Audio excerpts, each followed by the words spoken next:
Chicos, si hablamos de los usos de la sacarosa, es algo también muy importante de notar, de que es utilizado como edulcorante y enmascarante. ¿Ya? También vamos a denominar que es utilizado como un edulcorante calórico, por eso influye en la alimentación humana. ¿Ya? ¿De qué manera influye en la alimentación humana? Justamente en la preparación artesanal de las mermeladas. Es lo más común que llegamos a tener. También pues les había dicho como excipientes en preparación de jarabes. Aunque se está repitiendo, tienen que sabérselo. ¿Ya? La concentración para jarabes más o menos oscila entre una cantidad del 75 al 85%. ¿Ya? Ahora, la maltosa. Sabemos que es un disacárido, pero ¿cómo está compuesta? Está compuesta por 2 alfa de glucosa.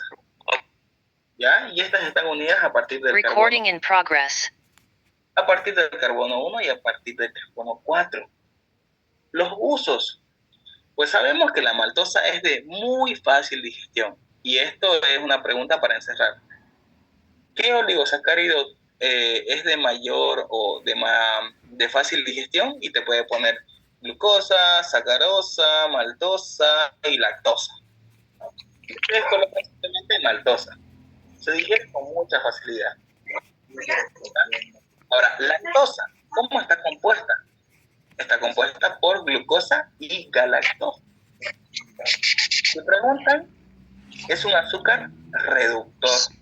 ¿Se utiliza como excipiente? Claro que sí, pero más que todo en comprimidos y en formulaciones de leche infantil. Dani, si lo colocamos, Marita Adrillo. Ya, ahora sí, ya la silencia su compañera. Les estaba diciendo que justamente está formado por glucosa y galactosa. Es un azúcar reductor y es utilizado más que todo como excipiente en recubrimiento de comprimidos y también lo que vendría a ser las formulaciones infantiles de leche en polvo.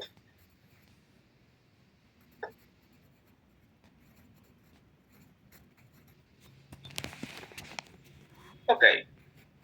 A ver, chicos.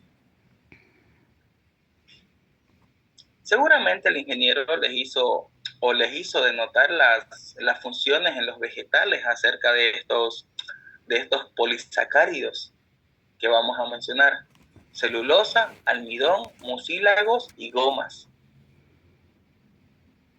¿Qué función, esta es pregunta de examen, qué función tienen en los vegetales estos polisacáridos? Si te pregunta por la celulosa, tiene, o mejor dicho, le da rigidez a la planta. Si pregunta por el almidón, funciona como reserva energética. Si pregunta por los mucílagos, previene la desecación de las plantas. Y si pregunta por las gomas, pues esto protegen acerca de los ataques de insectos a las mismas plantas. Ahora sí, vámonos a términos más precisos. Los polisacáridos tienen 2 clasificaciones, según su naturaleza y según el tipo de cadena. Según su naturaleza, ya hemos manejado esto, homogéneos y heterogéneos. Ya sabemos cuáles son.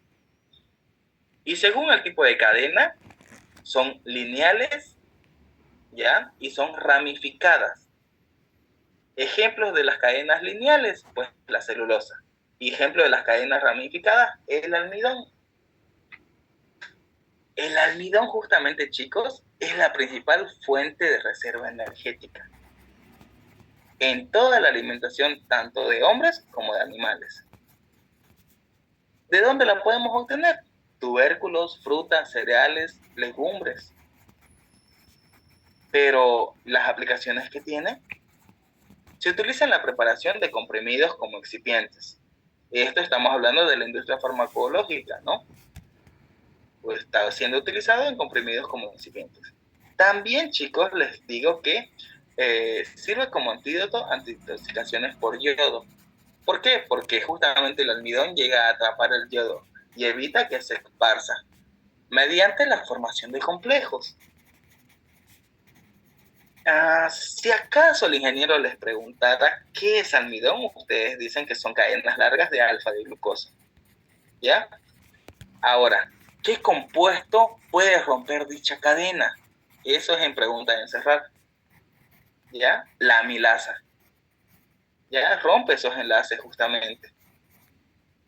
Ahora, eso es almidón y estamos hablando de los humanos. Si hablamos de animales, de plantas, vamos a poder determinar la celulosa. Si bien les acabo de mencionar que es un polímero lineal y está constituido principalmente por beta de glucosa, ¿ya? Y como les dije, predomina bastante en las plantas. También les había dicho que proporciona bastante rigidez a la planta, provoca la dureza en el vegetal más que todo. Repito y recalco que la amilasa no puede romper dicha cadena en los enlaces beta. ¿Ya? Entonces, ¿qué quiero decir con esto? La celulosa no puede absorberse en el organismo como fuente y reserva energética.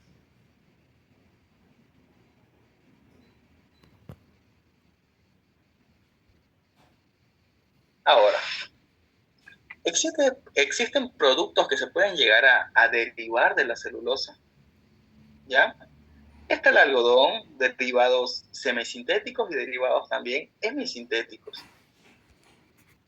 Entre los que predominan, chicos, está la celulosa esterificada, está la celulosa esterificadas, éter y ésteres, y las celulosas oxidadas también.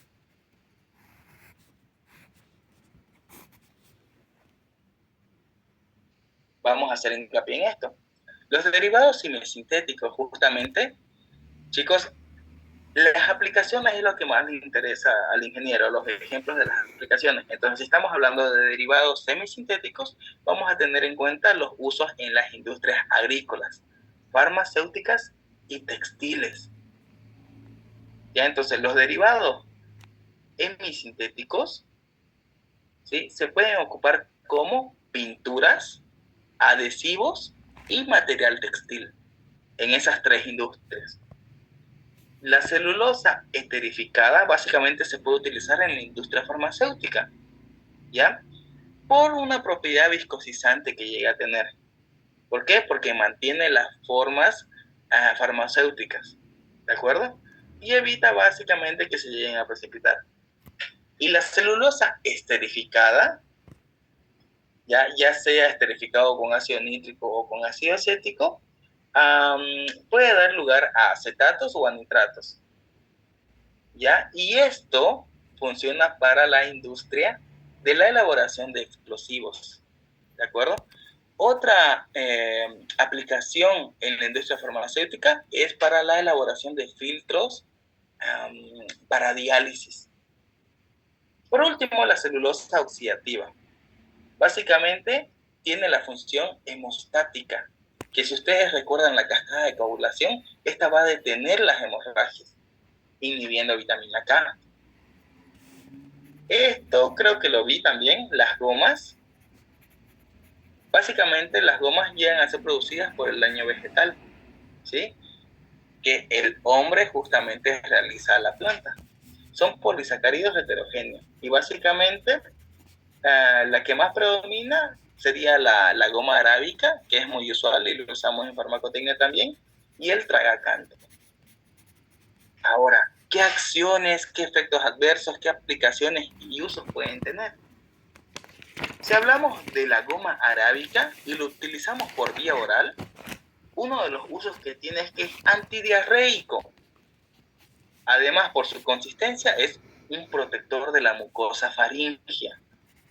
Si lo utilizamos por vía externa, básicamente esto se puede ocupar en cosméticos y también, como hemos visto, como agentes viscosizantes.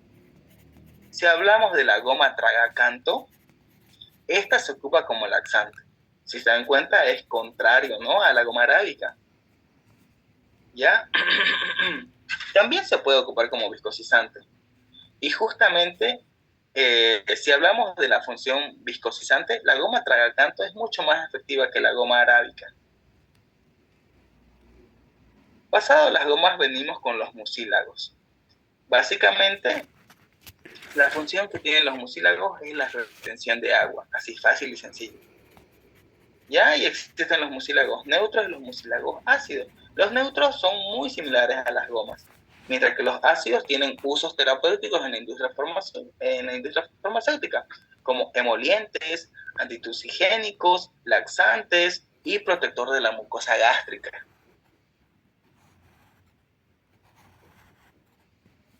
Hay que mencionar a las pectinas también, chicos, justamente. Se encuentran principalmente en ciertos alimentos, pero no en la pulpa, tampoco en la cáscara, sino en las semillas. En las semillas justamente de manzana, naranja y limón son las que más predominan. Tienen función básicamente gelificante y viscosizante. ¿Ya? También, chicos, por lo general son utilizadas en afecciones gastrointestinales. Justamente sirven para constipar también cuando hay aumento del peristaltismo. O sea, antidiarreico, ¿no? A su vez también son protectores de la mucosa gástrica. Repito, son utilizadas como gelificantes y también emulsionantes. ¿Ya? A ver, ¿hay alguna función farmacéutica que predomina en los polisacáridos? Justamente. ¿Por qué? Porque estas llegan a proceder de microorganismos. O sea, se llegan a utilizar bacterias para producir de estas. ¿Ya? ¿Y qué función tienen? Fíjense, en el caso del dextrano, se puede utilizar justamente para sustituir la sangre momentáneamente, o sea, para ocupar el volumen que llega a faltar en caso de alguna hemorragia. O sea, podemos expandir el volumen del plasma, solventando la falta de sangre en alguna hemorragia. ¿Ya? Ahora, el sulfato de dextrano, chicos, también llega a ser utilizado como anticoagulante en casos de ACV, ya más que todo para pacientes geriátricos, y también como antiinflamatorio. Vamos a entrar al tema de aceites esenciales, ¿ok? Debemos saber que son compuestos químicamente olorosos, ¿ya? Se pueden identificar fácilmente por su color, por su consistencia, ¿ya? Más que todo porque provienen de plantas aromáticas, como es el jazmín, ¿ya? Deben saber que las cantidades son muy pequeñas. Se encuentra básicamente entre el 1 al 5%, y esto dependiendo de qué raíz, corteza o planta estemos hablando. Si vamos al eucalipto, está entre 1 y 3. Si hablamos del clavo de olor, está entre 1 y entre 15.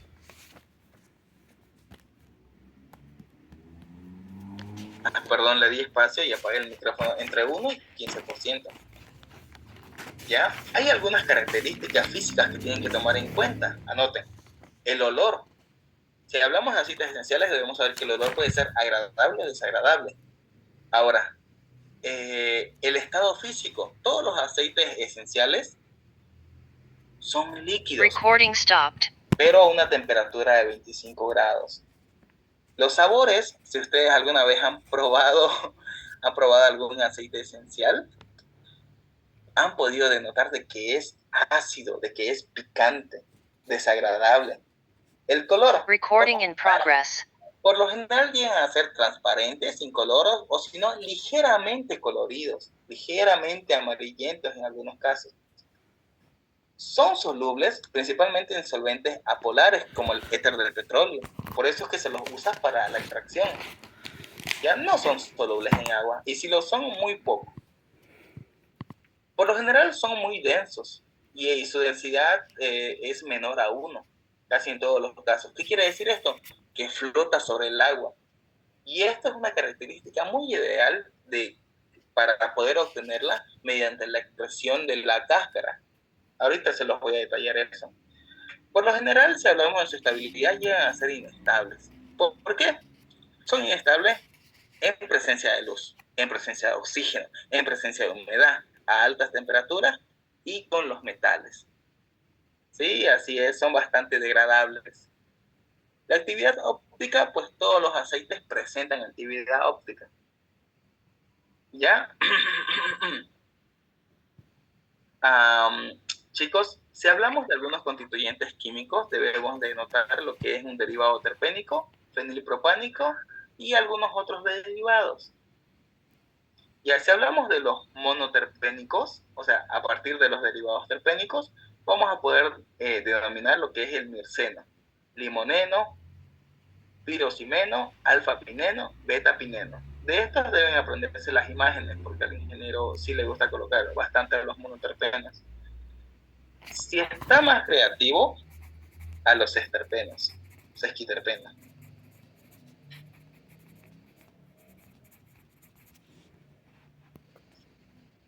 Hay que hablar de los derivados fenilpropánicos. Chicos, al ingeniero le gusta mencionar anís, clavo de olor, canela, vainilla, apio. Le gusta mencionar sus principios y las funciones que tiene, sus metabolitos secundarios. Del anís, su compuesto químico, ¿cuál es? El anetol. Si hablamos de la canela, el cinamaldehído. Si hablamos de la vainilla, la vainillina, ¿no? Del apio, el apiol. Del clavo de olor, el eugenol. ¿Ya? Algo que deben saber es que los derivados fenilpropánicos, chicos, siempre se llegan a derivar de la ruta del ácido chiquímico. Ahora, también hay otros compuestos de los cuales se pueden derivar, como ser los compuestos alifáticos, las cumarinas, compuestos azufrados y compuestos nitrogenados. La distribución, bueno, esto va a depender bastante, ¿no? Los aceites esenciales, chicos, forman las siguientes familias. La distribución se da por familias. Los aceites esenciales por lo general se llegan a encontrar en órganos de plantas. ¿Ya? ¿Pero qué tipo de plantas? Está la menta, la melisa, la lavanda, la manzanilla, están los cítricos, canela, eucalipto, ¿cómo se llama esto? El anís. ¿Ya? Ahora, según la parte o según la distribución vamos a poder encontrar ciertos compuestos. Si hablamos de las flores, que es una parte de la planta, de las flores, ¿qué compuestos podemos obtener? Muy bien. Primero, tengo que volver a reiterar. Si hablamos de la manzanilla, chicos, no puedo ocupar el tallo, porque el principio activo como alfa-bisabolol no se encuentra ahí en el tallo, se encuentra en la flor. Entonces yo tengo que ocupar las flores de la manzanilla. Si tengo las hojas del eucalipto, también lo puedo extraer de las hojas, justamente de la biomasa. Pero no solamente el eucalipto, también está el mentol, la hoja de laurel, el romero, el boldo. Si hablamos de la canela, podríamos ocupar lo que es la corteza o el tallo. Si hablamos de los cítricos, pues se ocupa la cáscara o la cubierta.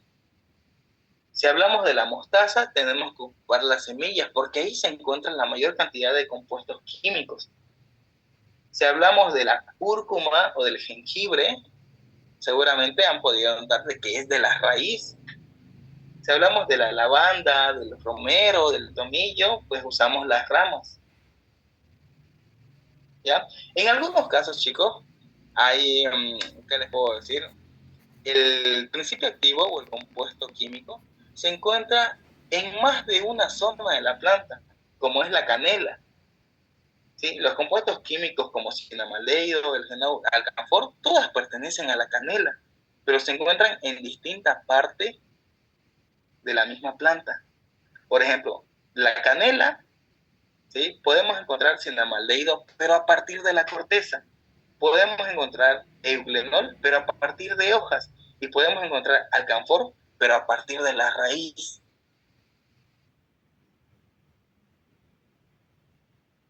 Pregunta, anoten. Funciones de los aceites esenciales. Funciones de los aceites esenciales. Y esto sí o sí se lo tienen que saber tal y de memoria. Es un repelente de herbívoros. Segunda función, es un atrayente de polinizadores. Tercera función, inhibición de germinación de semilla. ¿Ya? A ver, con inhibición, ¿qué les quiero decir? Justamente que son competitivas, evitan el desarrollo de otras plantas cerca de ellas. Por ejemplo, el pino. El pino es justamente una planta competitiva, ¿ya? Que no permite la germinación. Por eso es que si ustedes ven alrededor de un pino, no va a haber ninguna otra planta. Ahora, ya que tocamos el tema de los aceites esenciales, al ingeniero le gusta lo que son los métodos de extracción. Existen métodos de extracción oficiales y no oficiales. Si hablamos de los oficiales, son los que están reconocidos por la farmacopea, como es el arrastre de vapor de agua y la expresión. Si hablamos por métodos no oficiales, no obviamente nos va a mencionar la extracción por solventes, que no es adecuada, el enfleuraje, que tampoco, y el fluido supercrítico, ya que es muy caro. Ya, a ver, si hablamos del método oficial que les había dicho por arrastre de vapor, solamente vamos a extraer el aceite esencial y lo vamos a realizar a una temperatura de ebullición de menor a 100 grados, como es 98 más o menos, 99, 98. Pero a esta temperatura se degrada el principio activo. Hay otra opción que justamente es la expresión, que es lo que les decía. Para sacar los aceites esenciales de las frutas cítricas, lo que hacemos en realidad es colocar una bandeja con agua. Y sabemos que los aceites esenciales tienen menor densidad, o sea, van a flotar. Entonces, de la fruta retiramos toda la pulpa y solo tenemos la cáscara. Sumergimos en el agua y lo apretamos con las manos. De esta manera se va a liberar el aceite esencial y va a subir por encima del agua. De esta manera vamos a poder separar, extraer y separar el aceite esencial. Esos son los métodos oficiales. Hay métodos no oficiales, repito, esto es pregunta de examen, métodos no oficiales, ¿ya? Aquellos que no están reconocidos por la farmacopea, por solvente. Chicos, ¿ya? Tenemos que saber que los aceites esenciales son solubles en solventes apolares. El éter de petróleo, el hexano, el benceno, el éter etílico, todos los que me he mencionado anteriormente. Pero no solamente se pueden llegar a extraer los principios activos o los compuestos que necesitamos. El problema de hacer extracción con solventes es que también se puede extraer impurezas. Y justamente eso hace que su valor se devalúe y ya no sea comercializable. Después está el enfleuraje. Básicamente, chicos, esto se da con extracción de grasa. ¿Sí? ¿Qué les quiero decir con esto? Llegan a agarrar algunas flores o algunas ramas y les untan lo que vendría a ser grasa o incluso vaselina. Estos compuestos untuosos absorben todo el aroma y llegan a permanecer en dichas soluciones untosas durante varios días. ¿Ya? Por eso es que decimos enfleuraje. ¿Ya? ¿Para qué planta se llega a ocupar más que todo? Aún es vigente para extraer lo que son los aromas del jazmín, los aceites esenciales de jazmín.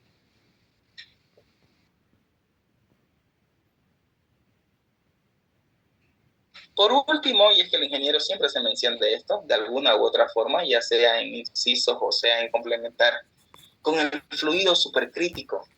Si hablamos del fluido supercrítico, sabemos que podemos ocupar el propano y el butano, o también dióxido de carbono. Esos tres se pueden ocupar. Pero el más utilizado, ¿ya? ¿Por qué es el más utilizado? Porque es inerte, presenta estabilidad química, es el dióxido de carbono. ¿De acuerdo? Además de que no es inflamable, en cambio el propano y el butano sí. No es tóxico, ¿ya? Y es muy sencillo de eliminar, pero es un método caro. Entonces, esta es la pregunta de examen. En la extracción de aceites esenciales, ¿por qué se llega a usar el fluido supercrítico? ¿Y cuál es el más utilizado? Entonces, es por todo aquello que les mencioné. ¿ya? Porque es inerte, no es inflamable, no es tóxico, es de fácil eliminación y el que más se utiliza es el dióxido de carbono. Una desventaja que llega a tener, pues es que es un método bastante costoso. Ahora, sí o sí, en todos los temas el ingeniero llega a preguntar usos y aplicaciones, tratamientos. Sí o sí de todos los aceites esenciales, de todas las plantas.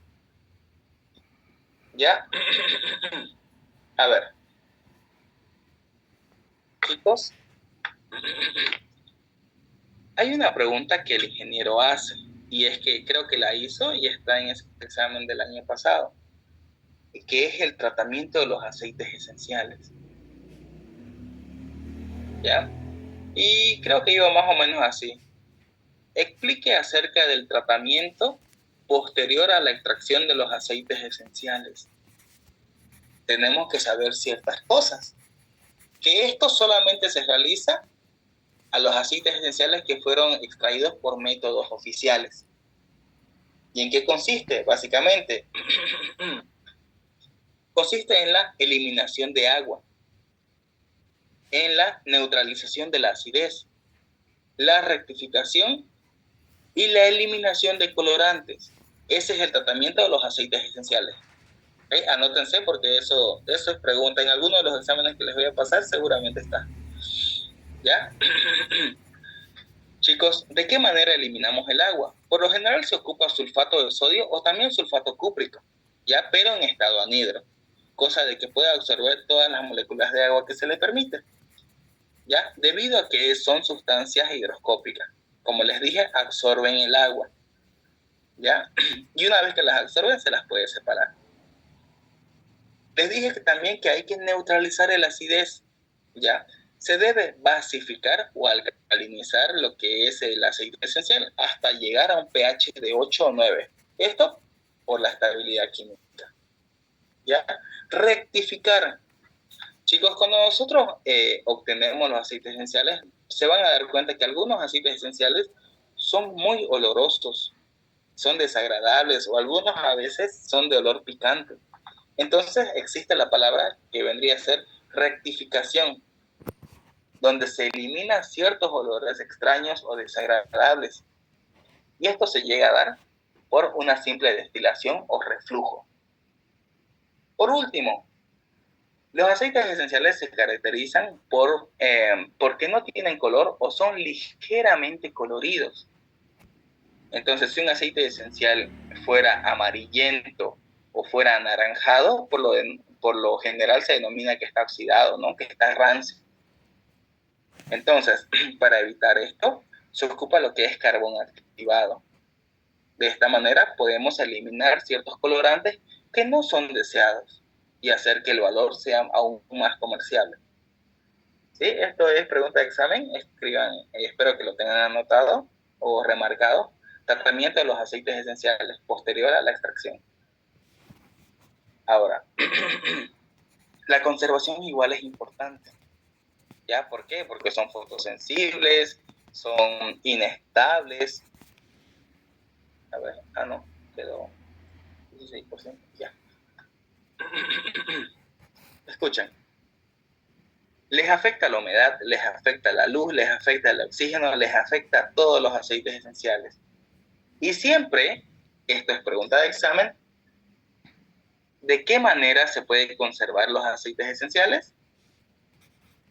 Entonces ustedes van a colocar, se debe envasar en un ambiente exento de oxígeno, ¿ya? Y si hay oxígeno dentro del frasco, se reemplaza por nitrógeno, se debe reemplazar ese oxígeno por nitrógeno. También los aceites esenciales, por lo general, son almacenados y deberían ser almacenados en pequeños frascos. ¿Ya? ¿Esto por qué? Para evitar la misma degradación del aceite en pequeñas cantidades, son más estables. ¿Ya? Los aceites esenciales, chicos, necesitan también pruebas de calidad. Entonces, si nosotros almacenamos, no sé, unos 200 ml de un frasco, Les comento que tanto abrir, cerrar, meter la pipeta o dañinear va a hacer que el principio activo del aceite esencial se llegue a degradar. Es por eso que existe el fraccionamiento en frascos más pequeños, ¿sí? Donde se abra uno, se ocupe y luego se deseche, porque ya ha sido expuesto a oxígeno, expuesto a luz, entonces se degrada justamente el aceite esencial. Es por eso que se llegan a fraccionar. Y por último, se deben almacenar en lugares con temperatura baja. Como les había dicho, el aceite esencial sufre lo que son controles de calidad. ¿Ya? Si hablamos de los aceites esenciales, hay ciertos métodos para llegar a determinar esta calidad, que vendría a ser lo que es algunos métodos organolépticos. Ya, por ejemplo, usan lo que es el olfato.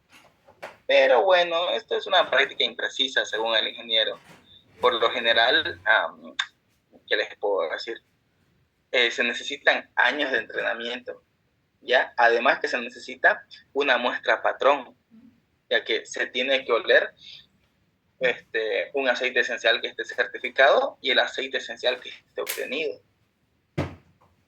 Para evitar estos problemas, se desarrollaron métodos físicos y métodos químicos. Si hablamos de los métodos físicos, ya les había mencionado algunos previamente. El punto de solidificación, la densidad, el índice de refracción y la rotación óptica. Si hablamos de métodos químicos, vamos a poder determinar lo que es la colorimetría, o sea, reacciones de coloración, y algunos índices químicos como el índice de acidez, índice de yodo, el éter, los fenoles y las saponinas. También, si nos vamos más a lo actual, están los métodos cromatográficos. Estoy seguro que ustedes han hecho estos métodos cromatográficos, o al menos van a hacer también en cuarto año. Básicamente consiste en utilizar, chicos, lo que vendría a ser un aceite esencial y lo que vendría a ser una fase móvil y una fase estacionaria. ¿De acuerdo? Entonces, vamos a tener una muestra patrón y una muestra a analizar. Entonces, cuando realicemos la cromatografía, con la fase estacionaria y el solvente adecuado, los compuestos químicos se van a elevar a una cierta cantidad. Los picos van a tener un RF de cierta magnitud. Y la muestra que se está analizando, si es del mismo compuesto, por ejemplo, si tenemos aceite esencial de clavo de olor y tiene un RF de 1,5 en cierta dirección, nuestra muestra se asume que también vendría a ser de clavo de olor, entonces debería tener una similar actitud a la muestra patrón. A eso me refiero, ¿ya? Las puntas, las direcciones, el RF debe ser muy similar, ¿ya?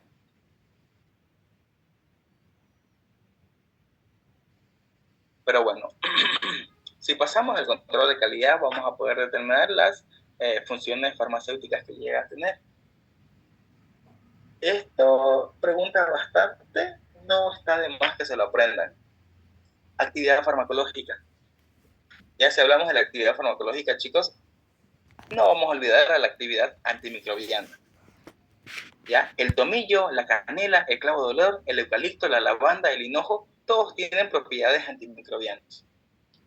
Si hablamos de actividad irritante, vamos a tener de manera externa, o sea, vía externa, algunas dolencias musculares. Entonces, para eso, la trementina a partir del pino es ideal.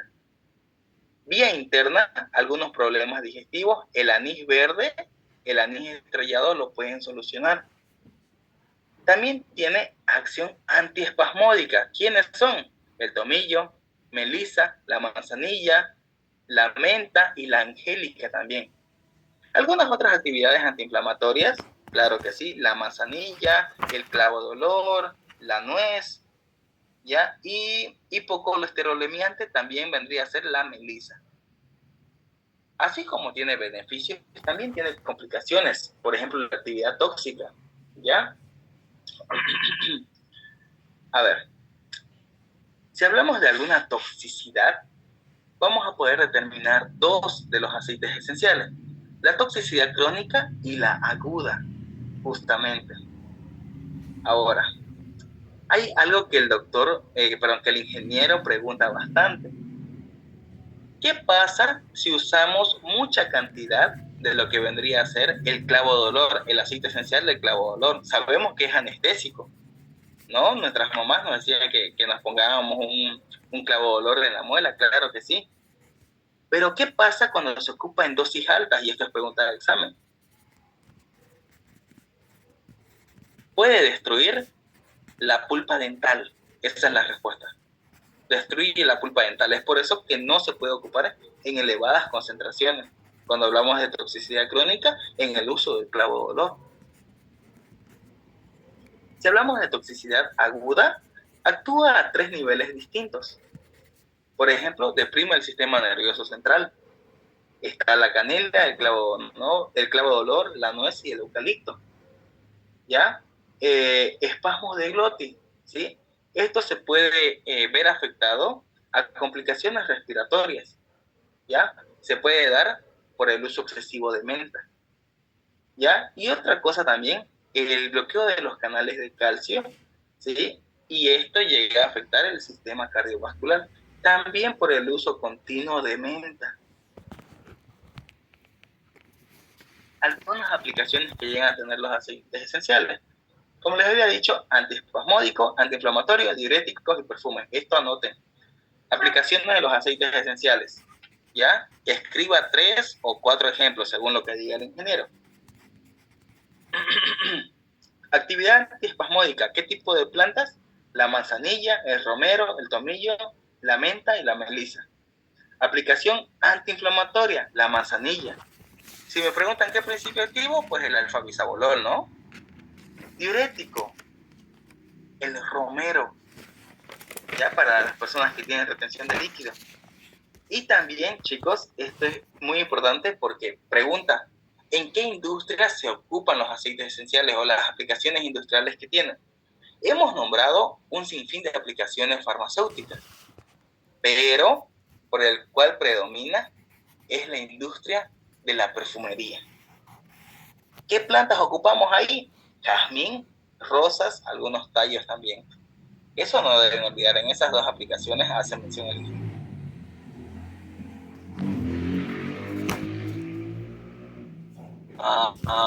Ya, hay que irnos a compuestos fenólicos. Chicos, deben saber que todos los compuestos fenólicos vienen de las rutas del ácido químico. ¿Por qué? Porque todos tienen un anillo aromático. ¿Ya? Si hablamos de su clasificación, chicos, vamos a poder encontrar 4, que son los que se hace hincapié por lo general en este tema: derivados del benceno, del ácido benceico, del ácido cinámico y los heteróxidos. ¿Ya? Y los heteróxidos de ácido cinámico. Si hablamos de los derivados del benceno, hay que determinar de qué son incoloros. Son